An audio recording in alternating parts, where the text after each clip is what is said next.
The faint hum of the television filled the living room as Eva sat cross-legged on the worn-out carpet, scribbling a math problem in her notebook. Across the room, her older sister Lena lounged on the couch, flipping through a glossy fashion magazine.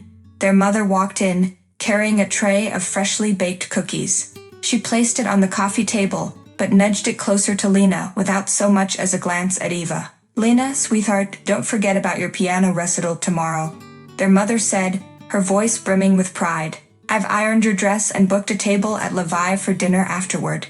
Eva looked up, hopeful for a shred of acknowledgement. "Mom, I got an A on my science project today," she said quietly. Their mother barely paused. "That's nice, dear," she replied, already turning back to Lena. "Now remember to smile for the photographers. It's important to look confident." Eva's stomach churned as she watched her sister beam. She bit her lip and returned to her notebook, the numbers blurring on the page. Later that evening, their father came home, his booming voice filling the house. "Girls, I brought something." He pulled out a sleek new phone and handed it to Lena, who squealed with delight. "And for me?" Eva asked hesitantly. Her father frowned. "Eva, you don't need distractions. Focus on your studies, all right?" The rejection stung. She retreated to her room, clutching her notebook. As she sat on her bed, Lena appeared in the doorway, twirling her new phone. "Why do you even try?" she said with a smirk. "They'll never see you like they see me." Eva's chest tightened, but she held her gaze. "Because I'm worth more than they think. Keep dreaming, little sis." That night, Eva stared at the ceiling, bowing silently. One day, they would have no choice but to notice her. Eva sat at the kitchen table, her acceptance letter to Hartley University trembling in her hands. Hours earlier, she'd overheard her parents. "University? For Eva? A waste of money." "You're aiming too high," her mother said bluntly. "You should just get a job or do something simpler." That night, Eva called her grandparents. Her grandmother's voice, steady and warm, cut through her despair. "Come over tomorrow," she said. "We'll figure this out." At their modest home the next day, the scent of coffee filled the air. Her grandfather, quiet with weathered hands, motioned her to sit. "You've worked hard," her grandmother began. "Your parents may not see it, but we do." "But the tuition," Eva hesitated. "It's too much." Her grandfather cleared his throat. "We've been thinking about selling the old house upstate. It's just sitting there." Eva's eyes widened. "No, Grandpa. That's your retirement." "We can and we will," he said. "You have a future. We won't let you throw it away." Tears welled up. "I don't know what to say." "Say you'll make us proud," her grandmother replied softly. Weeks flew by. As her grandparents finalized the sale, Eva packed her things. The day she left, her grandfather handed her a small envelope. "Just a little extra," he muttered. Later, she opened it. A handwritten note. "Your dreams are worth every penny." On the bus, Eva clutched the note, her heart swelling. She wouldn't let them down. The first months at Hartley were a battlefield. Her peers wore designer clothes while she rotated her thrifted outfits. Each lecture felt like a test, not just of knowledge, but of belonging. Late one night, after hours of studying, Eva got a call. "How are you, sweetheart?" her grandmother asked. "I'm surviving," Eva said, masking the exhaustion. "You're doing more than that. We believe in you. Don't forget why you're there." Their belief fueled her.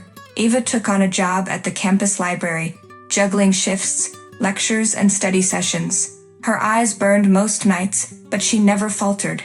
After a tough exam, her professor, Dr. Myers, stopped her.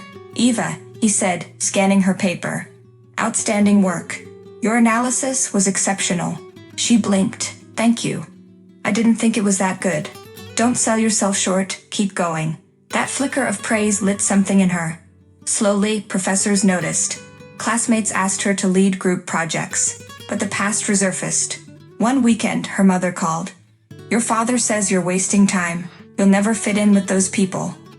Eva's knuckles turned white around the phone. "I'm building something for me." "You've always been too stubborn," her mother snapped. After the call, Eva sat in silence. She didn't need their belief. She had her own. Years later, Eva stood on the balcony of her sleek apartment, staring at city lights. Her investment career had flourished. Then her phone buzzed. It was Lena. We need to talk. Call me. Eva hesitated, then dialed. Eva. It's been forever. We miss you, Lena said sweetly. What do you want, Lena? Well, Ethan and I are planning our wedding, and we need some help, financially. How much? Only $150,000. You're doing so well, it's not like you'll even notice. Eva's jaw tightened. The same family that thought I wasn't worth investing in? Don't be dramatic, Lena snapped. We're family. Eva laughed coldly. Funny, you weren't there when I needed help. Good luck with the wedding. You're selfish. And you're entitled, Eva said and hung up. She had chased their approval for years. Now, it meant nothing. She leaned on the balcony railing. She was no longer overlooked. She owed them nothing. Eva sat in her grandparents' cozy living room, the old clock ticking softly. They had aged, but their love remained. Something weighed on her. I said no to Lena, Eva said quietly. They wanted money for her wedding. Her grandmother looked up from her knitting. And how did it feel? Liberating, Eva admitted. But maybe a little harsh. Her grandfather set down his tea. Forgiveness isn't about letting them hurt you again. It's about freeing yourself. You've done enough just by becoming the woman you are. Her phone buzzed. A message from Lena. You'll regret this. Don't think we'll ever forget how selfish you've been. Eva handed it to her grandfather. He read it, then handed it back. That's not your burden anymore. The next morning, Eva stood on the porch, suitcase in hand. She was taking a break, away from guilt, from expectations. Her grandparents hugged her tightly. Go live your life, Eva, her grandmother whispered. You've earned it.